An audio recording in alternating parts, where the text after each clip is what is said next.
Isang malaking karangalan para sa University of Southern Mindanao o USM matapos itong muling mapasama sa hanay ng pinakamahuhusay na universidad sa Asia. Batay ito sa 2026 Quacquarelli-Symonds o QS Asia University Rankings. Ang USM ay kabilang sa 8 universidad mula sa Mindanao na kinilala sa prestihiyosong Asian Ranking. Kabilang dito ang Mindanao State University, Iligan Institute of Technology, Ateneo de Davao University at University of Science and Technology of Southern Philippines. Sa kabuuan, 35 universidad mula sa Pilipinas ang kabilang sa 2026 QS Asia Rankings, ang pinakamalaking bilang na naitala sa kasaysayan ng bansa sa naturang listahan. Nanguna pa rin sa bansa ang University of the Philippines o UP sa ika-104 na pwesto, sinundan ng Ateneo de Manila University, De La Salle University at University of Santo Tomas. Nanguna sa 2026 QS Asian Rankings ang University of Hong Kong, sinundan ng Peking University sa China, habang sa ikatlong pwesto naman ang Nanyang Technological University at National University of Singapore. Ayon sa QS, sinukat ang mahigit 1,530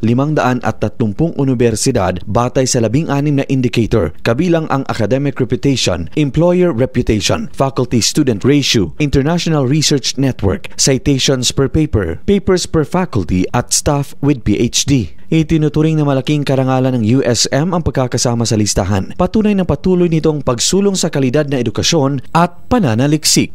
Luigi Alan Tutor, NDBC, Bida Balita.